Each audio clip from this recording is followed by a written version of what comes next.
I'm Larry King, and we welcome Gary Martin Hayes. He's been recognized as one of Georgia's top workers' compensation lawyers in Atlanta Magazine. He was also named one of the top 100 trial lawyers in Georgia since 2007 by the American Trial Lawyers Association. It's a pleasure to have you here, Gary. What made you want to be a lawyer?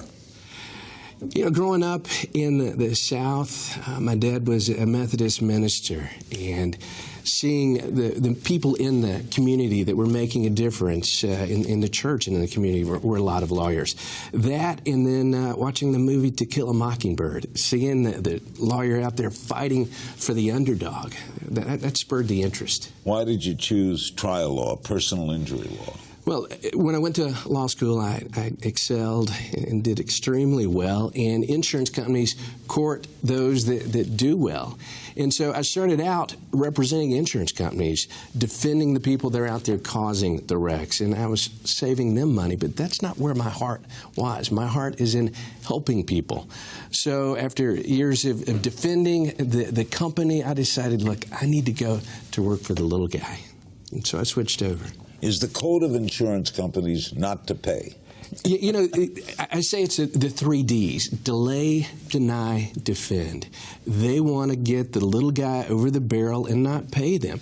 They may accept $5,000 now when the case may be worth $50,000, but the insurance company knows if they can delay it, they're going to put the guy in that dire financial strait where he has to accept the money. Well, they'll try to settle fast and think you can get out with lying in the hospital bed, we'll give you $10,000. And it's not right. But they're out there saying, look, you don't need a lawyer. We'll take care of you. They act like your long-lost aunt or uncle coming in to help you. That's not their goal at all. Now, the personal injury lawyer charges nothing, right? In other words, you lose a case, you don't get anything. You know what? There's no saying. Everybody has the right to a lawyer, and I firmly believe that. They just don't have the right to have me be their lawyer. If I don't believe in them, if I don't believe in their cause, if I don't believe in their claim, I'm not going to take it on. You know, everybody's out there accusing trial lawyers of just taking any case just for the money. That's not the way the system works. You have to be successful. And we give our clients what we call a zero-fee guarantee. They do not pay me any money up front. There's no retainer. We're not paid by the hour, the phone call, the letter, the office conference. We only get paid if we're successful. And so, again, I'm going to take those cases I believe in, and I'm going to dedicate my firm's full resources to that claim. But you can't lose many and stay successful. You can't. You have to be very good at what you do, and I think we are. What was your first big reward? You know, I don't look at it so much in the multi-million-dollar settlements I've had or the million-dollar settlements. To me, every case that we win is a victory because that case is so important to that individual. The best rewards are not the ones that I can hang on the wall and show other attorneys, look at this great verdict, this great settlement. It's when that family brings in vegetables out of the garden or the cake that they baked to say, thank you. You made a difference in our life. Are most cases settled? 95% of the cases are actually settled out of court. And of the 5 to 10% where we actually have to file, those are settled prior to trial because of the preparation that we put into the claim. Is the good trial lawyer equally as good in settling as in trying the case? I think Or can you be a specialist at settling? You can be a specialist at both, but I think it comes down to being a specialist in educating your client on the risk and the rewards. Because sometimes it's when you're putting your case in front of 12 people and asking them to decide what to award an individual, it's tough to get 12 people to agree on where they want to go to lunch, more or less, how much money they're going to award to somebody. So there are risks in going to trial, but sometimes insurance companies make it very easy for us when they aren't putting a fair value on the claim. How much of medicine do you have to know? It depends on the nature of the claim. We don't do med-mal work, but we certainly do injury claims where we're meeting with... You have to know about broken bones. Exactly. Herniated disc, any kind of surgical repair of shoulders. Isn't it hard to me? I've always respected your kind of law. Thank you. When the plaintiff has a doctor and you have a doctor, and they're both 20-year doctors, and they both went to Harvard Medical School, and they disagree, how do you work that with the jury? Well, it is sometimes a battle of experts, but what you want to point out is oftentimes the bias that their particular witness has. You have a treating physician that has worked with that injured person from day one and has seen them throughout the course and care of the claim. But you have the insurance company bringing in, for lack of a better term, their hired gun, their whore, to come in and say, this is what I think based upon my review of the records, where they actually haven't even seen the client, but they're always out there testifying for the insurance company. So you grew up in a home of a minister? I did. My dad was in Atlanta? All over South Alabama, Northwest Florida. My dad was a Methodist minister. A roving minister? Yes, sir, with the Methodist Church for over 50 years. So we grew up in small towns in South Alabama and Northwest Florida. Now, you host a show in Atlanta? I do, a radio show and a TV show. The radio show is on 94.9 The Bull. It's called The Intersection, where country and faith come together. For an hour, we will play country music artists, old and new, and some Christian artists, and we'll tell our listeners the stories behind the songs of faith. And what do you do on TV? We host the Georgia Legal News Network. What does that do? We'll do 1 2-minute segments throughout the morning where we're talking about a current legal event that had happened. You know, tractor trailer wreck at Spaghetti Junction that shut down the interstate for 4 hours. We'll talk about not only what happened, but how it could be prevented. We also talk about, driver safety, teen driver safety, child safety, swimming pool safety. How did you get to doing that? Just an interest in trying to prevent bad things from happening. Doing what we do, we see people after bad things have happened. But if we can be proactive and tell people, look, it's common sense, I know, but when it starts raining, slow down. Put your headlights on.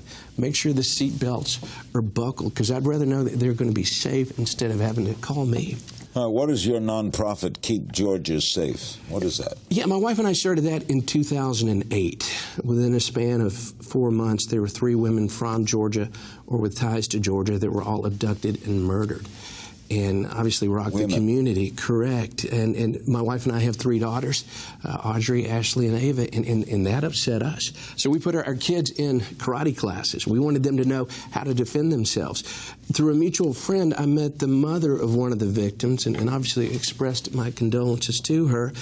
And I said, what can we do to make a difference? And I told her we were putting our kids in karate classes. She said, you know what, it's good they know how to defend themselves, but I think it's more important they know how to avoid ever putting themselves in dangerous situations.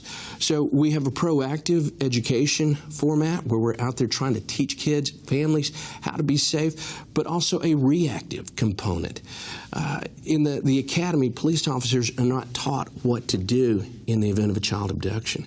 Well, we trained over 80 state and local law enforcement officers on how to respond quickly if there's a child abducted, because 74% of the abducted children that are murdered are killed within the first 3 hours.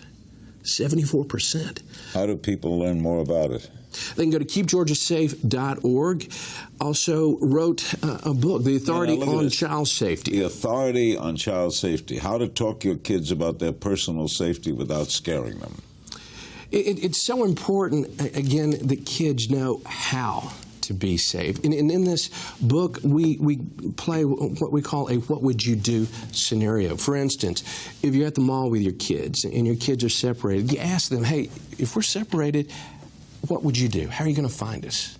You take time, let them respond, because you want them to make that mistake while they're talking to you, not in the real world. But you ask them, what would you do? They may say, well, I would find a police officer. Well, police officers aren't always around. We tell kids, find a mom or a grandmother with kids, because they're going to protect that child as though they're their own. They're going to look after them. But we have a bunch of different scenarios that parents can use to play that game in a non-threatening environment. And you've written 13 books. I have. In between practicing law all the time. And I tell you, one of the things that I'm most proud of, besides the books that I've written, we've helped 65 high school kids become best-selling authors, teaching them the art of book writing from beginning to end. And they've all become #1 bestsellers on Amazon. What makes you so active in the community?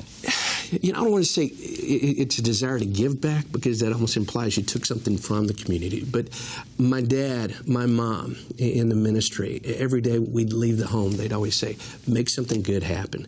Try and put a smile on somebody's face. Try and help somebody out there. With all the problems you see, what keeps your faith? Faith in humanity, that we all, I know, are inherently bad. We're all sinners.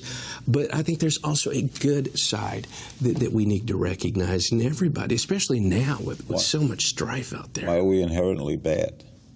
It's the nature of man, the sin that is in all of us, from Adam and Eve. So you firmly believe the Bible. You are. I am. You're not a born again. You were born. Faith is very important to me. Though I say I'm not on a spiritual walk, I'm on a spiritual sprint. I'm trying to catch up for all the lost time. What is your involvement with the American Cancer Society? My older brother, Chuck, was diagnosed with colon cancer in his early 40s. And that rocked our world, I tell you, when the doctor came out for the procedure and told us he only has 6 months to live. Hearing that, the 4 words or 3 words, you have cancer, but when you hear it about a loved one, that sparks a fire in you to say, doggone it, we got to do something about it. So what do you do? Well, we have ridden adult-sized big wheels more than 500 miles to raise not only money but awareness for the American Cancer Society. Been big on promoting people to go and get the colonoscopies. I know it's not a pleasant test, but it's something that must be done. And it's easy. The night before is worse. Yeah, the prep test is horrible. Nothing. That's right. The prep is horrible. When do you practice law? I'm in the office every day. I love it. I'm very fortunate to be doing something that I love. And I love the chance to meet with my clients. Everybody says, wow, you do personal injury law day in, day out, got to get boring. It's not boring because there are different people involved, different circumstances, different injuries, and the opportunity to put your feet under the same table and find out about their issues and let them know that they have an advocate fighting for them. In that vein, in Britain, they set a price. It's like $100,000 for this and $200,000 for that. We don't in America, right? And I don't think it's fair to do that. You have a pitcher for the Atlanta Braves. It's in a wreck, and he's a right-handed pitcher, and his right arm is destroyed in a wreck, versus an accountant that doesn't really use their arm as much. One, it's his complete livelihood. The other, it's a component of what they do, but 2 different profound impacts. I don't think it's a fair way to value that. Do you hate insurance companies? I don't. There are very good people on the other side, and we do have good friends that are insurance defense lawyers. But we have to remember, insurance companies are for-profit entities, and the way they make money is by collecting premiums to keep the insurance in force and effect, but also by hanging on to money that they would ordinarily have to pay out. But if the person doesn't know they're entitled to receive it, they're not going to get it. They're not going to come knocking on the door and say, guess what, here's some money you need. I'm going to voluntarily give it to you. They don't do that.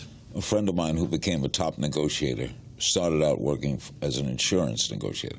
And it's the truth. He would show up at an accident waiting for the ambulance with a checkbook. I'm sure. And he had the right to write up to $10,000. And he would judge on the scene. The guy's lying there about to go in the ambulance.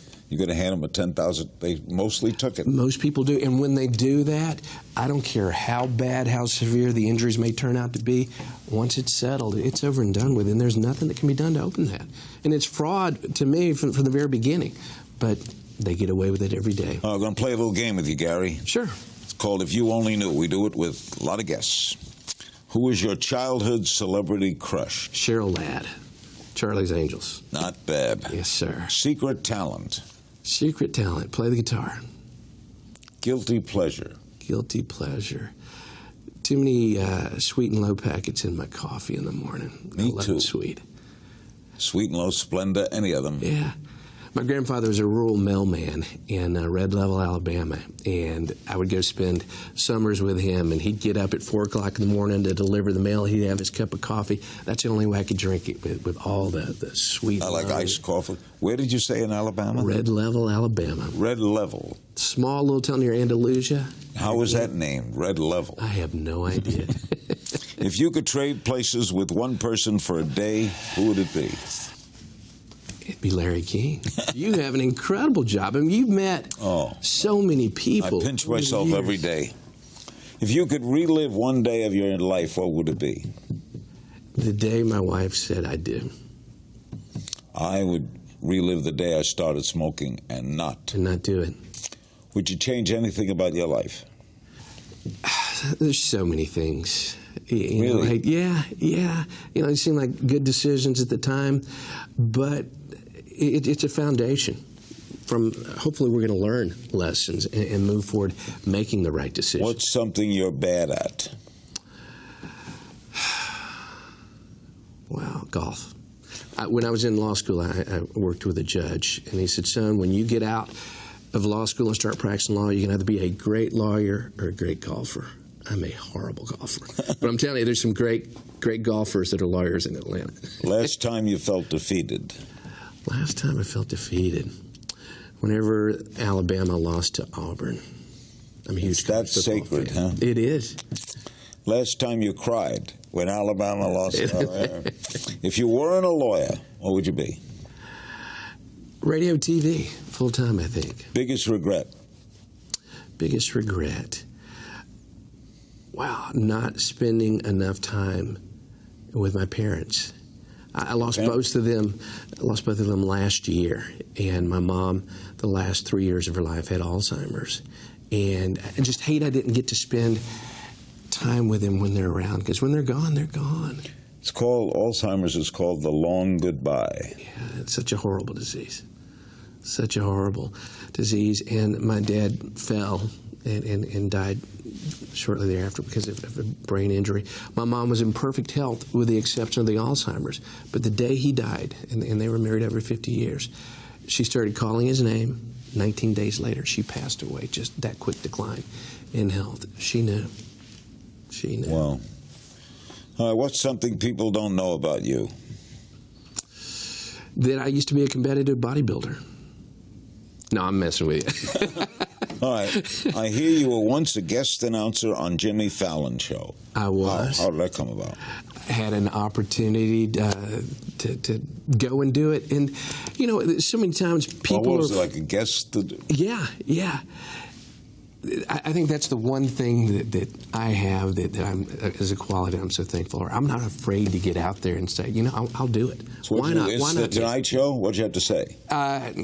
Live from Studio 6B, 30 Rockefeller Center. It's Late Night with Jimmy Fallon. Then through all the guests. Such a great time. He is a great guy. Great guy.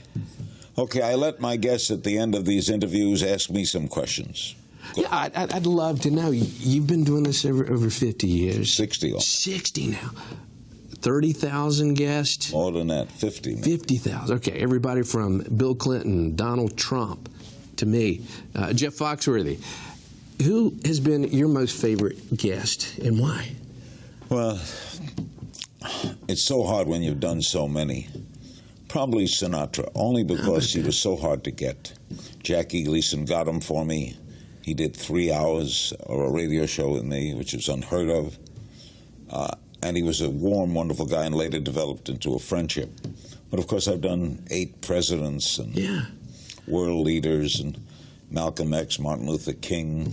Who's the one that got away, though? Who's the one that Larry says, gosh, I wish I could have interviewed that Fidel. person? Fidel Castro. He intrigued me because he led his country for 60 years. I don't think anybody led a country longer than he did. Somebody had to like him. And he fascinated me that he lived in a country where 90 miles away, the strongest country on earth was his enemy. He lived with a blockade around him, and yet he survived. And it's an amazing story to me. So forget whether it's communism, it's an amazing individual success story. So have a cigar and a little glass of rum with him. That would have been nice. Yeah. All right. So many of these people were successes within their own right. What common trait do you think they had that put them where they are, that made them successes? There's one trait, and you have it, I could tell just in talking to you for a short time. The one trait everyone successful has is passion for what they do. They don't like what they do. They love what they do. When they get up in the morning, going to do what they do that day, Yes, and they're all driven. They could be shy, but driven. They could be bombastic, but driven. But they are driven, and they are passionate. Gary, you're a delight. A delight for me. Thank Gary you so much. Martin Hayes, what a pleasure. Thanks for joining us. We thank him for joining me today and wish him nothing but the best. All the best to you. Thank you.